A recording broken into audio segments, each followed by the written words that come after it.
In this webcast, we have a conversion scientist. A scientist. Let's go.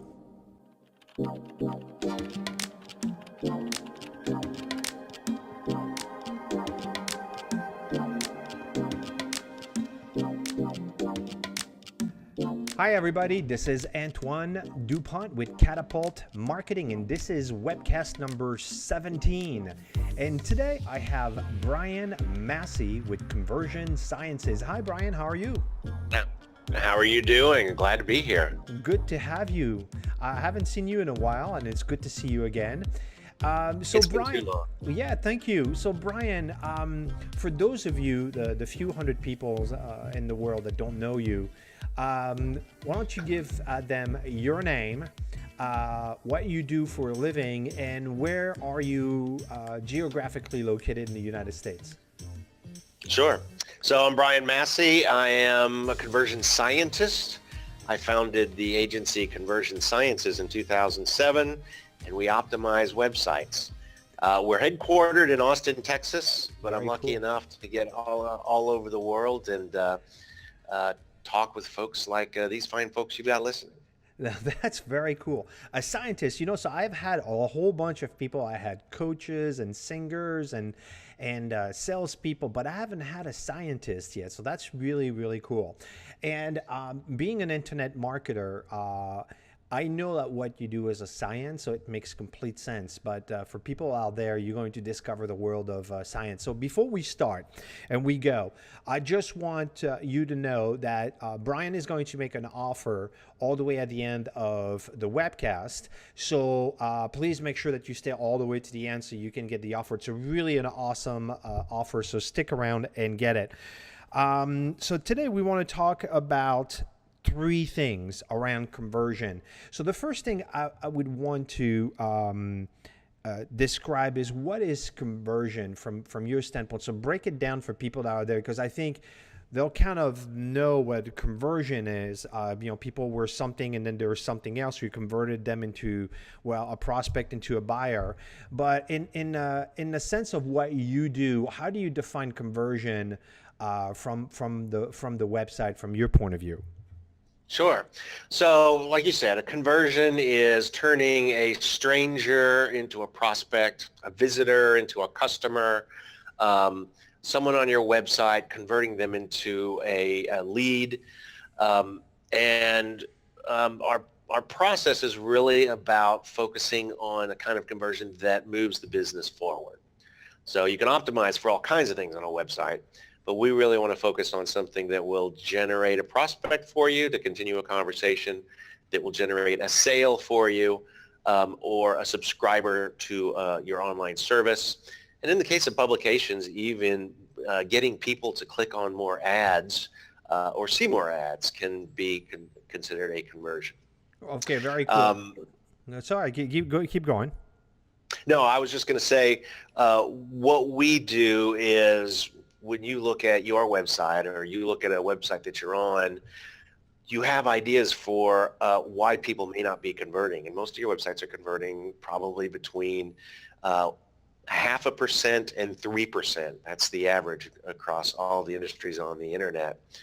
We take those ideas and we figure out how we can generate some data to confirm that that's a good idea, or to discard it because it actually doesn't work. Wow. So in essence, if you have a website, for example, that's converting very poorly, like, 0.25%, and if you take it and you increase the conversion to 2 or 2.5%, you've increased the conversion by several folds, and that can make a huge difference at the end of the year. But just by analyzing the data and just doing the right things. Yeah, and it's like compounding interest. So small changes in the conversion rate time after time after time will result in large increases in your lead flow and your revenue and your sales. To give you an example, if I can increase the conversion rate on your website 7% each month, I will have doubled your conversion rate, doubled your revenue in a year. Wow. Yeah, that's absolutely actually brilliant.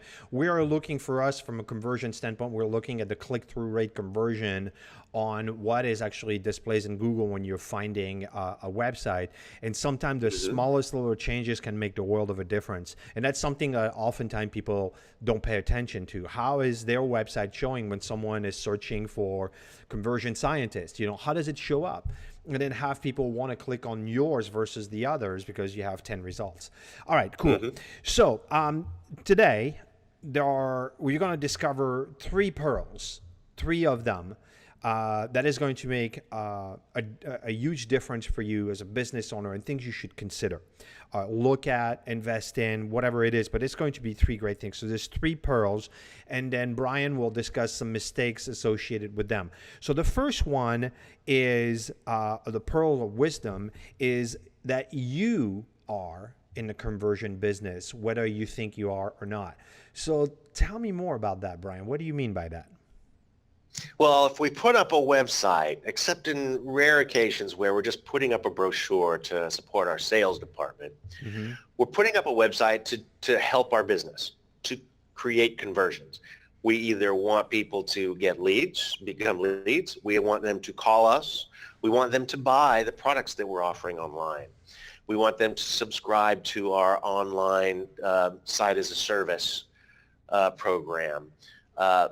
Every one of these websites is being put up to create conversions. If you said you're going to put up a website and it's not going to generate any business for you, none of us would invest in a website. So Right. you are playing the conversion game. And what you're Mm-hmm. doing is you're making a whole lot of assumptions about what will get people to buy from you on the Mm-hmm. web, shoving those into a big package and launching your website all at once, or doing a redesign and launching your website all at once. The problem is that every audience is different. Even your identical competitors have a different audience from you do.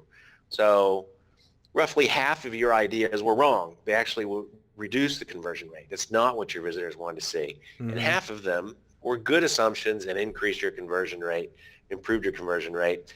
And unfortunately, the two cancel out. So our job is to filter through all of the assumptions, figure out which what the big ones are, and test them to see which ones are increasing and which ones are not increasing your conversion rate. Got it. So in essence, what you're saying is that most people, by definition, if you're putting up a website for your company, then you are by default in the conversion business because that's the only reason why you're putting it on. And so what is the mistake that people are doing in essence that kind of goes with this pearl is that and we talked about it is something about the data. So what are what is the thing that you're seeing with people with what they're doing with data, the absence of data or not looking at it, and what's your experience from that viewpoint? Yeah, well, so the people that are making decisions for us on our website is we'll generally hire a designer or an agency, and a couple of people will make assumptions about our audience. So learn as much as they can, make assumptions about our audience, about what they should be designing in. And then let's say they come to you, maybe they probably offered you 2 or 3 mock-ups of what the site could look at like. And they said, why don't you go and decide which one of those you want us to go with? So you, not being a designer, not having any data about which of these designs works, you get to pick one. Those days are past. Right. Business owners and marketers should now be looking at the design firm and saying, I don't know, I'm not the designer here. Why don't you test these and bring me some data that will help me make a good decision about which direction we should be going? Right. So the mistake is that we don't embrace the data. We think that building a website is a creative effort, but it's not. Like every other business process we have, we need some hard data to help us make good decisions. Right. And we can do that on the web. So where do you get that data? I mean, obviously, is Google Analytics a good start to kind of like look at the data? Is that the type of stuff that you Sure. recommend? And we've done industry studies to see what percentage of websites in specific industries have Google Analytics specifically riding underneath them. And it's high. It's 80 to 90%, depending on the industry that we looked at. So odds are you have Google Analytics running under your website. but you are not using it because why? Because you don't think you're a sciencey person. You're not good at math. These are not good excuses because we are already wired for behavioral science, and I'll talk a little bit about that Right. in Well, you know, my next channel. right. I'll tell you from my experience, there are two things. First of all, I would agree with that. The vast majority of the websites that we get that come across, and we have close to 200 clients here in this agency. I would say the vast majority come to us where they have Google Analytics. No, what's funny is that they usually have no idea where the login ID and password is, right? They just know it's been installed. So it's actually capturing the information. But I would say that easily over 90% of them have not seen it at all, like at all. Or when they looked at it, they kind of glanced at it, but they didn't even know what they're looking at. And there's a lot, you know, and being fair for people, there's a lot of overwhelm. They don't even know what to look at.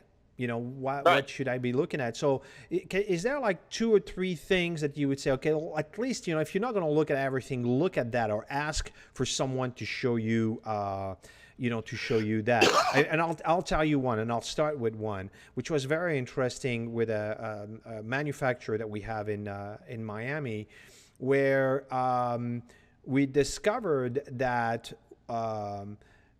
surprisingly, we thought that the vast majority of their website visitors were women, and it was actually 55% women, 45% men.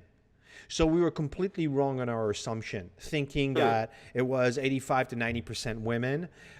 So obviously, if you take that in consideration, for example, if you know that your audience statistically has been predominantly women, and you can actually know the age group, and you can actually know where they're from, you would design your website, I would say, slightly different than if they're men. You know, I mean, obviously that would be one of them. But what are the 2 or 3 you would say? So I think the most important thing is that business owners and marketers don't really need to go in and look at analytics. You can get someone to provide you with a dashboard that will tell you what's going on. Most likely, though, your financial person is going to be telling you what's going on with the website based on the kind of money that you're making. Right. So I would recommend instead that marketers and business owners be good at asking questions. So if you go into the analytics with a specific question that you're trying to answer, then it becomes more intuitive and more powerful. And if you're good at asking that question, you could have someone, just ask someone who's more familiar with analytics to get that answer for you. So your example was a great one.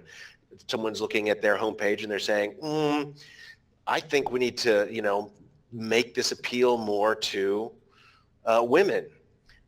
Can you find some data in analytics that would support that? They go and they look at the mix and they find out, wait a minute, there's a lot more men coming than we thought. That means that your hypothesis was wrong, and in fact, you might want to use more design cues that would appeal more to men if those things actually do exist. So, well, you don't make it all pink. You know, I guess you would not go like, you know, I've seen that. I had some clients that are, you know, really into women. It's a lot of purple, a lot of light blue. There's more pink. Obviously, if you're going to have men in there, might not be as appealing to them, those types of colors. And I'm just citing an example there. But what other questions would you ask? So well, is there if we were to drill down on that just a little bit more, someone can go and look at analytics and see what the bounce rate is for women versus men, to see if the site is appealing. So a lot of times you'll find if you add pinks and pastels to a site, it will stop appealing to women. So your bounce rate tells you how many people come and leave immediately. Right, so right. I just wanted to say that. What is a bounce rate? So what is a bounce rate? Yeah, it's a measure of the number of people that come and only see one page. So they came, they saw one page, and they left. Right, which is, and by the way, from an SEO standpoint, from a Google standpoint, for us, a digital marketer is really bad. Bouncing is not good. We want them to stick around, and we want preferably that they click and stay and go and look at another page. But the worst type of the worst type of signal for Google is people come on your website, they'll stay 10 seconds and they leave immediately. Just look at your own behavior. You're looking for something, you see a website, you click on it. The second you land on it and you say, that does not look anything like what I'm looking for, and then you go back. You just bounced off that website and they got a bad signal. So you don't want any of that on your website. Yeah. This is really good, the questions. You know what, I've heard that. Ask a quality question, you'll get a quality answer. Mm-hmm. Well, and once you become comfortable with using data, you can then start experimenting things. Like, for instance, what if you wanted to know if you could charge a little bit more for your subscription or for your product? You can actually make that change to a page and then look at the analytics before and after to see if the higher price decreased purchases by more than the increase in profit you would get from the higher price. This is amazing what you're saying here, because I mean, there's so many people here that I think are going to be blown away by that. And I think it's going to make a lot of sense as we explain it.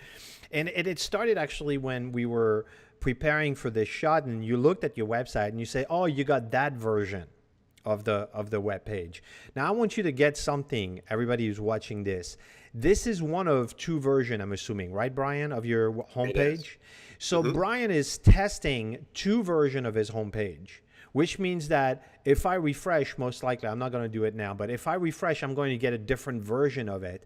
And what they're doing... No, you won't, because our tools control for that. Oh, yeah. But okay. If you cleared your cookies and came back, or you came back on a different computer, you might see a different page. Got it. But you can do that for every single page. So what he was talking about, the pricing, is you should have in what is called an A and B test, or A pricing and a B testing, what is going to serve this page evenly. So if you have 100 visitors in a day, it's going to give it 50 to this version and 50 this version. And then you're going to look at this data over a month or over a quarter, and you're going to see, did version A perform better than version B?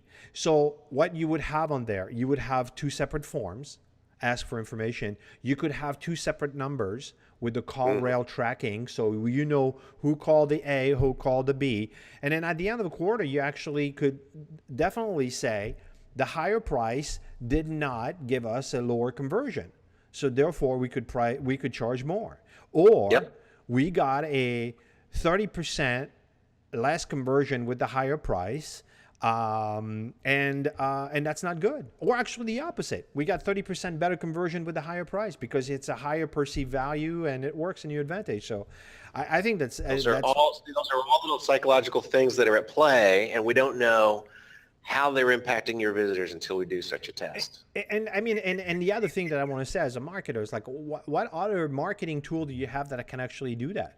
You can do that with a print advertising. You can do that with a billboard. You can do that with a magazine. You can do that in a trade show. You can have a booth A and a booth B and see, or it just like the web actually gives you.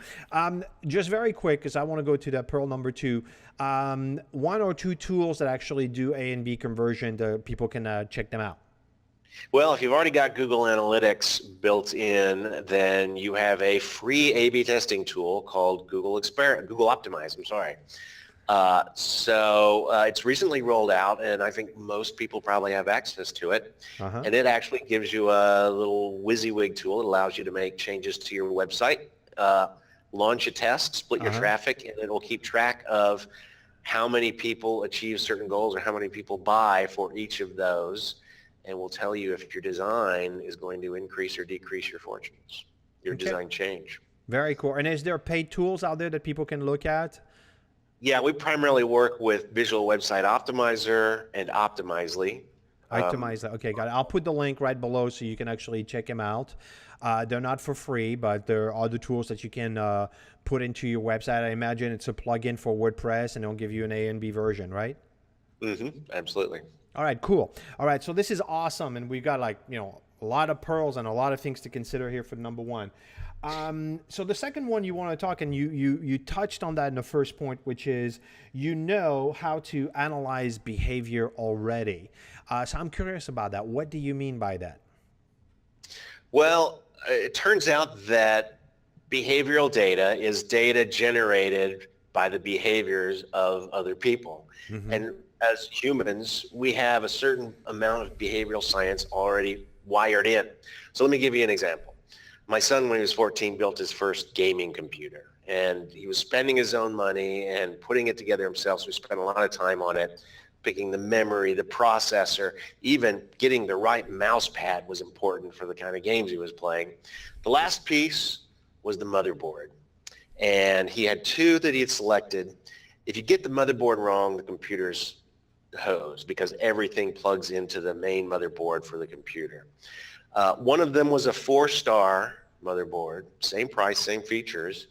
Another one was a 5-star motherboard. But even at the young age of 14, he was smart enough to know to go and check how many reviews those star ratings were based on. And as it turns out, there were 250 reviews driving the 4-star review and only 5 reviews driving the 5-star review. So you know the answer to this question. He knew it intuitively that the 4-star rating was more believable, and that the margin of error on the 5-star was so big that it could actually be a 2 or a 3-star motherboard once the data comes in. Yeah, because probably the 5 stars that are there are from the people that work for the company anyway, or the mother, the sisters, and the brothers of the owner. Yeah, so see, you're already filling in the population. It could be that that motherboard isn't selling well. There may be something wrong with it, so it's only a few people who've bought it and haven't stumbled across whatever the flaw is. It may be that it hasn't been on the market that long, so it just hasn't had time. But we know that the data size, the statisticians call this little n, the sample size. We know it's small enough that there's a big margin of error there. So he's going to choose the 4-star, even though 4-star is less than 5-star. Okay, so you're doing this. When you go to Facebook, you were just talking about one of the videos you had on Facebook. Mm-hmm. When you go and look at the number of views, or if you put a post on Facebook and you want to see how many people comment on it or like it or love it, you're using behavioral data to make decisions about what to continue posting on Facebook. Mm-hmm. You're getting feedback on what you're communicating when you use New York Times bestseller list, the Rotten Tomatoes freshness list. These are all ways that you're using other people's behaviors to make decisions in your world. And that's what we're talking about doing with behavioral data on websites. Very cool. So basically look at the data and just look at the obvious is going to be right in front of you in terms of what you need to do if you just spend some time looking at it. All right, this was really, really great. Thank you. The third one was data analysis. That actually is all I wrote. So what do you mean? So the third one is that you need to give yourself the time and your team the time to use this. And I give you the example of the sorts of questions that you can ask. When you begin to understand how easy it is to generate behavioral data, you're going to begin applying it to all parts of your business. But what that means is that when that designer comes to you with a choice to make between two designs, you say, go back and collect some data. And to give you an example, I can put 2 mock-ups, not even working web pages, 2 mock-ups in front of 25 or 50 people, ask them questions about how they would interact with that, which would give me an idea of which of the designs was most effective. And I can have that study done within an hour or 2 using the tools that are available on the web today, inexpensive. That study, 50 people, would cost me about $2.50 a person.